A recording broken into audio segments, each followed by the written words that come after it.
제주 제2공항 환경영향평가협의회가 지난주 환경조사 범위 확대를 결정하며 마무리됐는데요.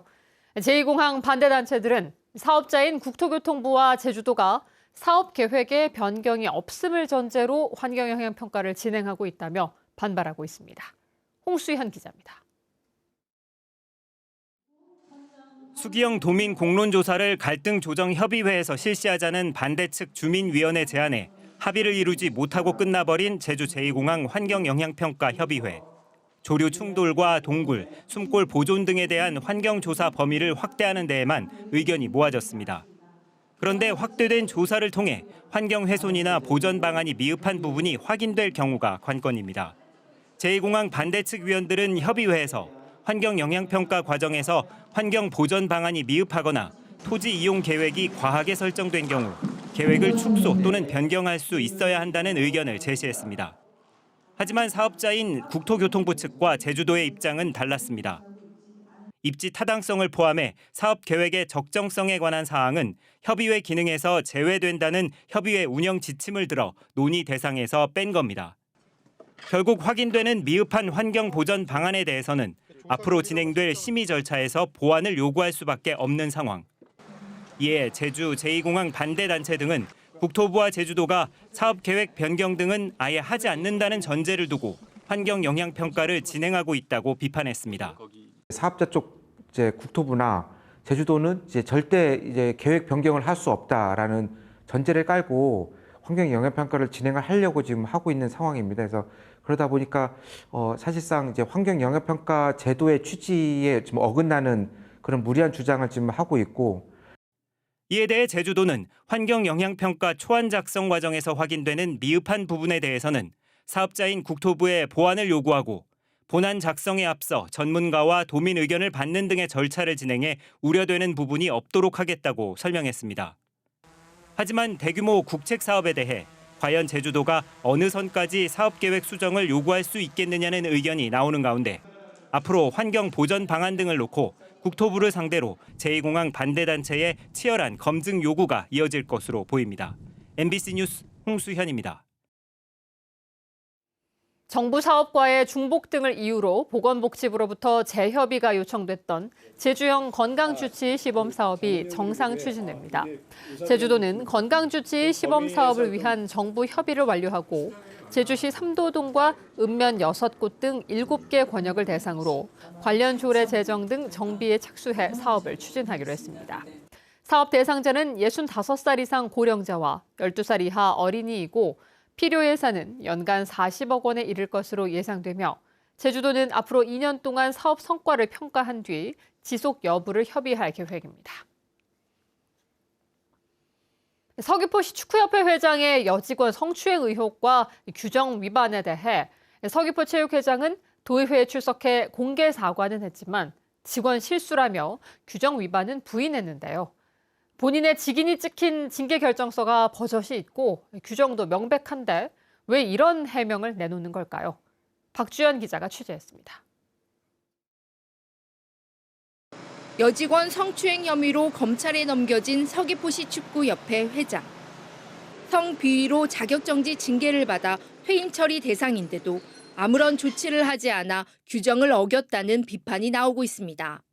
하지만 김태문 서귀포시 체육회장은 도의회에 출석해 축구협회장의 징계는 성비위가 아닌 사회적 무리 때문이라며 퇴임 대상이 아니라고 밝혔습니다.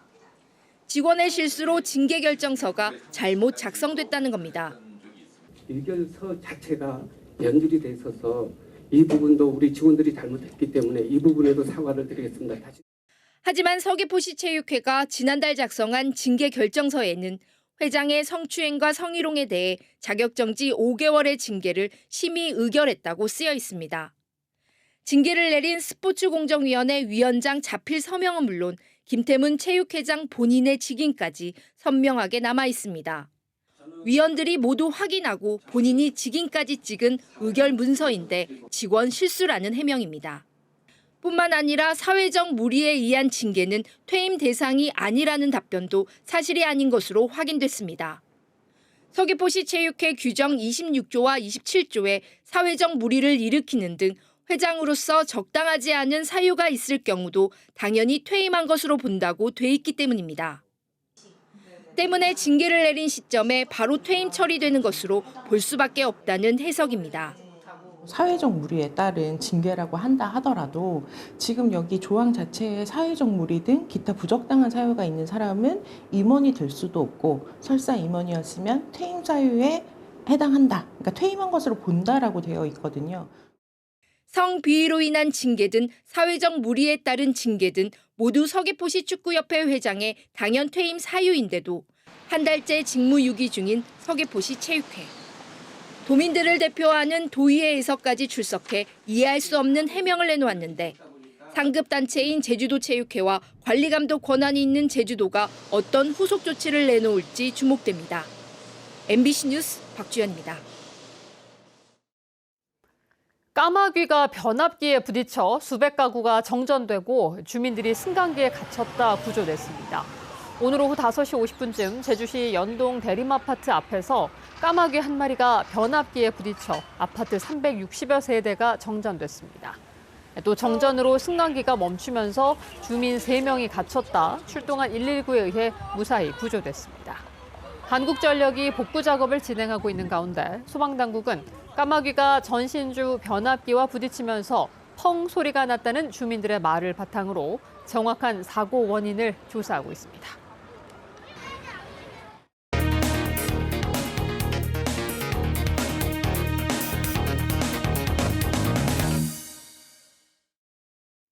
얼마 전 제주도 난대림에서 자라는 세계적 희귀종인 후박나무 100여 그루에서 누군가 껍질을 통째로 벗겨가는 일이 있었는데요. 말라 죽을 위기에 처한 후박나무를 살려내기 위해 황토를 바르는 응급치료가 시작됐습니다. 조인호 기자입니다.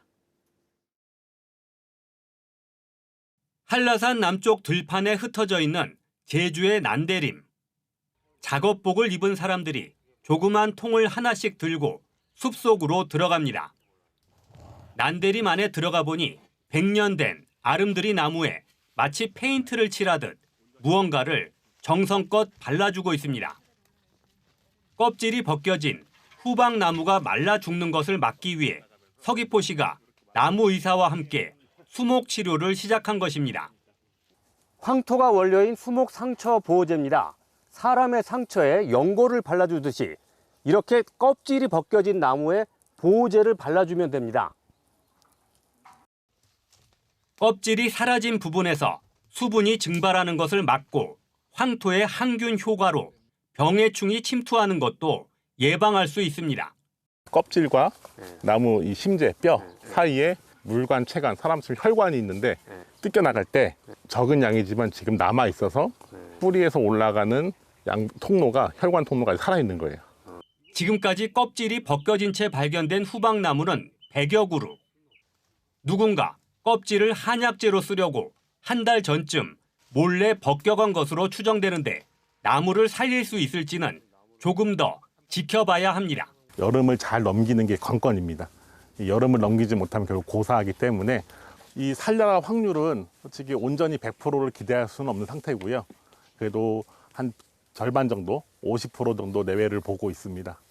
제주도 자치경찰단은 후박나무 껍질을 불법으로 채취한 사람을 찾기 위해 인근 지역 CCTV를 분석하는 한편 한약재 유통업자들을 상대로 탐문 수사를 진행하고 있습니다. MBC 뉴스 조인호입니다.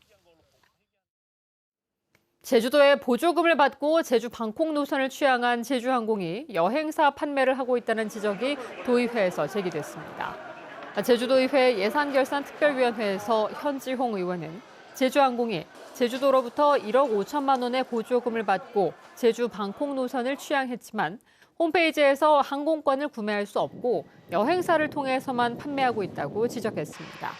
이에 대해 진명기 제주도 행정부지사는 보조금을 받고 항공권을 직접 판매하지 않는 것은 문제가 있다며 전세기 운항에 대한 보조금 지원에 대해 추가로 검토하겠다고 답변했습니다. 제주에서 목뼈가 부러지는 사고를 당한 환자 10명 가운데 1명은 다이빙을 하다 다친 것으로 나타났습니다. 제주 한라병원 연구팀에 따르면 지난 2018년 4월부터 지난해 9월까지 목뼈를 다친 환자 353명 가운데 9.6%인 34명이 수심 1.5m 이하의 얕은 물에서 다이빙을 하다 목뼈에 손상을 입은 것으로 집계됐습니다. 환자 가운데 97%는 남성으로 사고 발생 장소는 해변이나 항포구 등 실외가 65%를 차지했고 목욕탕과 실내 수영장 등 실내가 35%를 차지했습니다. 제주환경운동연합은 논평을 통해 제주 신항만 건설 계획에 적극적으로 주민 의견을 수렴하라고 요구했습니다. 이들은 해양수산부가 지난 4월 주민설명회에 참석하지 않았고 내일 열리는 공청회도 적극적으로 홍보하지 않았다며 바다를 매립해 마을 어장이 사라지고 환경 변화가 예상되는 만큼 어떤 영향이 있을지 주민들을 직접 만나 설명해야 한다고 주장했습니다.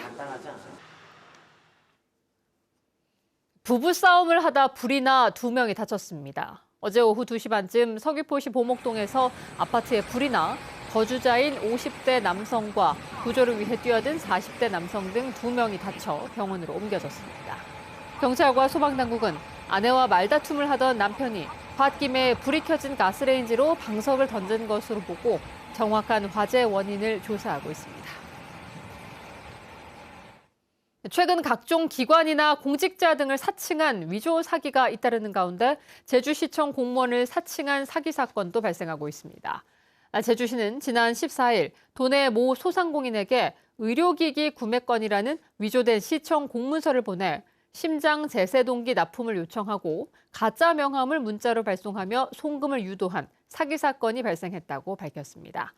사건은 해당 소상공인이 제주시에 문의하면서 사기로 드러났는데 제주시는 다른 지자체의 공문서 위조 사례를 공유하고 각 업체들에게도 주의를 당부했습니다. 공안 탄압저지 민주수호대책위원회는 제주도의회에서 기자회견을 갖고 대법원은 국가보안법 피의자 호송을 방해한 혐의로 법정 구속된 농민과 노동자를 석방하라고 요구했습니다. 이들은 항소심 재판부가 재판관 합의 절차를 거치지 않은 채 방청객들을 사실상 감금한 상태에서 선고한 것은 위법이라며 대법원이 다음 달 3일 상고심에서 파기환송해야 한다고 주장했습니다. 또 해당 재판장이 변호사에게 회식비 스폰을 요구했다는 의혹도 제기했습니다. 전교조 제주지부가 고교 학점제 폐지를 요구하는 1인 시위를 제주도 교육청 앞에서 시작했습니다. 이들은 고교 학점제가 학생에게 조기 진로 선택을 강요하고 교사의 행정 업무 부담을 늘리는 데다 교사와 실습 기자재가 부족해 일부 학교에서는 교사 없이 과목이 편성되면서 혼선을 빚고 있다고 주장했습니다. 특히 입시 중심 교육을 강화하고 사교육을 조장한다며 재검토를 요구했습니다. 뉴스데스크 제주였습니다. 고맙습니다.